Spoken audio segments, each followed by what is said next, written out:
میں آپ کو ایک نصیحت سناؤں جو حضرت سلطان ابراہیم بن ادھم رضی اللہ تعالیٰ عنہ نے بیان کی۔ ایک شخص حاضر ہوتا ہے حضرت ابراہیم بن ادھم رضی اللہ تعالیٰ عنہ کی خدمت میں اور عرض کرتا ہے کہ میں گناہ گار ہوں، گناہ کرتا ہوں، گناہ نہیں چھوٹتا میری زندگی سے، مگر چاہتا ہوں کہ گناہ چھوڑ دوں، چاہتا ہوں، چھوڑ نہیں سکتا۔ تو مجھے کوئی ایسا عمل بتائیں، ایسی تعلیم دیں جو مجھے نفع دے۔ یہ ہر ایک کا پرابلم ہے۔ بہت لوگ جو چاہتے ہیں چھوڑنا اور چھوڑ نہیں سکتے، ان کا پرابلم ہے۔ اب جواب سنیے، اس کا حل بتا رہا ہوں۔ سیدنا سلطان ابراہیم ادھم رضی اللہ تعالیٰ عنہ انہوں نے جواب دیا کہ بیٹے میں 5 طریقے آپ کو بتاتا ہوں، ان میں سے کسی ایک پر عمل کر لے تو گناہ چھوٹ جائے گا۔ پہلا نسخہ تو یہ ہے کہ اگر تو گناہ کا ارادہ کرنا چاہے، کبھی گناہ کی رغبت ہو اور اللہ کی معصیت، اللہ کا بارگاہ میں گناہ نافرمانی کا مرتکب ہونا چاہے، تو پھر گناہ کر، مگر اتنا حیا کر چونکہ اللہ کی نافرمانی کر رہا ہے اس کا رزق کھانا چھوڑ دے۔ کہ کتنی بڑی بے حیائی ہوگی کہ کھائے بھی اسی کا اور غرائے بھی اسی کو، کھائے بھی اسی کا اور نافرمانی اور سرکشی اور بغاوت بھی اسی کے حکم کی کرے، پھر گناہ کر، جی بھر کے کر، مگر اس کا رزق نہ کھا۔ اس نے سوال کیا فَمِنْ أَيْنَ آكُلْ، پھر میں کہاں سے کھاؤں؟ وَكُلُّ مَا فِي الْأَرْضِ مِنْ رِزْقِهِ، زمین میں، کائنات میں جو کچھ ہے وہ اسی کا رزق ہے۔ تو حضرت ابراہیم بن ادھم نے فرمایا کہ بندے پھر اتنا حیا تو کر کہ جو تجھے صبح و شام رزق دیتا ہے تو اسی کی بغاوت کرتا ہے، اس کی رزق کا ہی حیا کر لے۔ قال لا، اس نے کہا مشکل ہے، دوسرا وظیفہ نسخہ بتائیے۔ فرمایا پھر دوسرا وظیفہ یہ ہے کہ جب گناہ کا تیرا ارادہ بنے، بدکاری کا، معصیت کاری کا، حرام کاری کا، نافرمانی کا جب ارادہ بنے تو پھر تو گناہ کر، جی بھر کے کر، مگر اللہ کی زمین میں کسی اس کے شہر میں نہ رہ، اس کے ملک سے باہر جا کے کر، اللہ کے ملک سے باہر جا کے کر، کہ مالک اور بادشاہ جس ملک کا، جس زمین کا، جن شہروں کا ہے، رہے بھی اسی کے شہر میں، اسی کے ملک میں، اور بغاوت بھی اسی کے خلاف کرے۔ کوئی بادشاہ اس کو گوارا نہیں کرتا۔ پھر اس کا ملک چھوڑ کے ذرا باہر، حدود سے باہر جا کے کر۔ اس نے کہا اذا کان المشرق والمغرب وما بینہما لہو فأین اسکن، مشرق سے مغرب تک ساری کائنات اسی کی ملکیت اور اسی کے ملک میں ہے، پھر میں کہاں جا کے رہوں؟ ہے ہی کوئی نہیں جگہ اس کی مملکت کے بغیر۔ تو فرمایا پھر اس کا حیا کر، اس کی سلطنت میں رہتا ہے اور اس سے بغاوت کرتا ہے۔ انہوں نے کہا کہ اور وظیفہ بتائیں۔ آپ نے فرمایا ایک نسخہ یہ بھی ہے کہ اگر تیرا ارادہ گناہ کرنے کا بنے، نافرمانی اور گناہ گاری کا ارادہ بنے تو کر، جی بھر کے کر، مگر اس جگہ جا کے کر جہاں وہ تجھے دیکھ نہ سکے۔ گناہ اس جگہ کر جا کر کہ کم سے کم وہ تو نہ دیکھے، اتنا حیا تو ہو وہ نہ دیکھے۔ اس نے جواب دیا فأین اذهب واللہ یعلم ما فی السماوات وما فی الارض وما بینہما وما تحت الثری، آسمانوں اور زمینوں کی ساری کائنات میں، تحت الثری، اور جو زمین و آسمان کے درمیان جو کچھ ہے، ہر جگہ اس کے علم اور نظر میں ہے، وہ ہر شے کو دیکھتا ہے، اس سے تو مخفی کوئی جگہ نہیں۔ تو وہ کون سی جگہ ہے جہاں میں گناہ کروں اور وہ نہ دیکھے؟ تو فرمایا اتنا حیا تو کر کہ تو گناہ کر رہا ہے جانتے ہوئے کہ وہ تجھے دیکھ رہا ہے، جانتے ہوئے کہ وہ تجھے دیکھ رہا ہے۔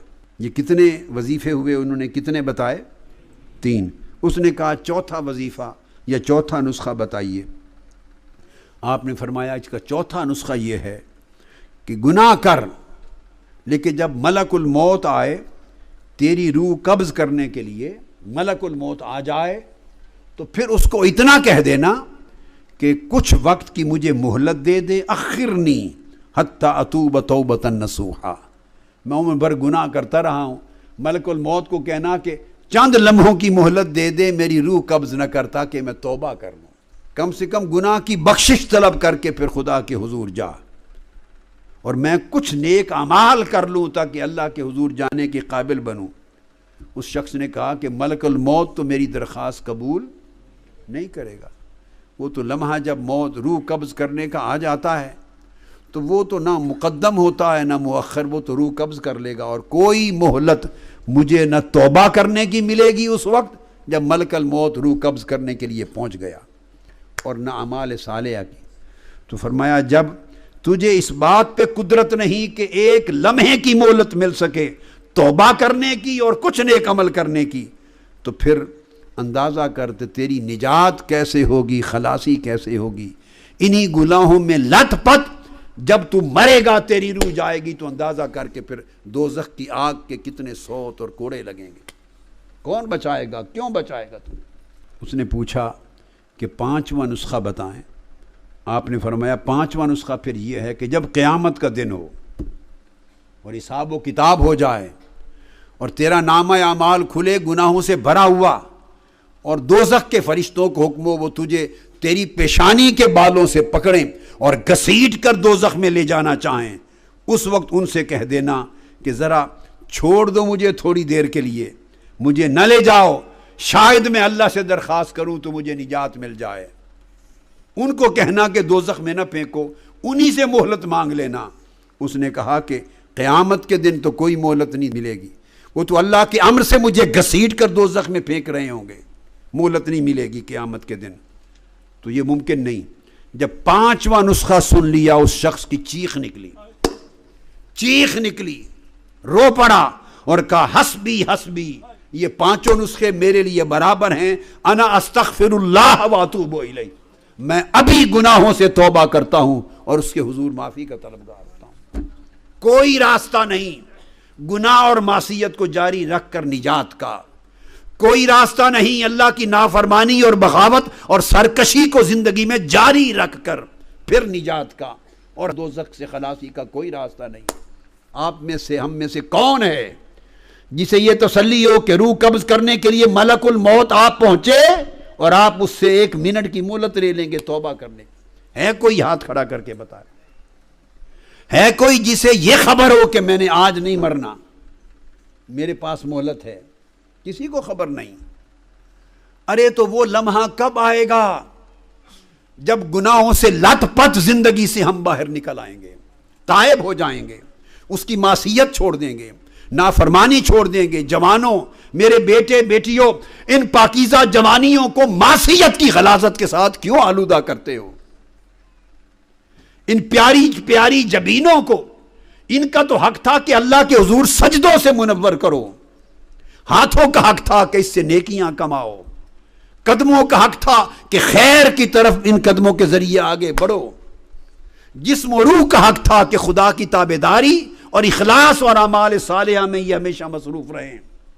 ہم نے زندگی گناہوں میں برباد کر دی اور غفلت کے پردے پڑے رہے، اور موت اور بعد الموت کی حقیقتیں ہماری آنکھوں سے اوجھل رہیں۔ پھر کیا ہوگا جب یکلخت آنکھیں بند ہوگی؟ تو کیا منہ دکھائیں گے تاجدار کائنات اپنے آقا کو قبر میں، اور کیا منہ دکھائیں گے قیامت کے دن جب اعمال کھولے جائیں گے، اور ہر خفیہ عمل بھی جو 7 کمروں کے اندھیروں میں بھی مرتکب کیا تھا وہ بھی آپ کی آنکھوں کے سامنے آ جائے گا، اور توبہ نہیں کی ہوگی، احوال کو سنوارا نہیں ہوگا، اعمال صالحہ کا پلڑا ہلکا ہوگا، گناہوں کا پلڑا بھاری ہوگا، اس وقت پھر کوئی کام نہ آئے گا۔ سب سے پہلے نئی ویڈیوز کو حاصل کرنے کے لیے شیخ الاسلام ڈاکٹر محمد طاہر القادری کے آفیشیل یوٹیوب چینل کو سبسکرائب کریں اور بیل آئیکن کلک کریں۔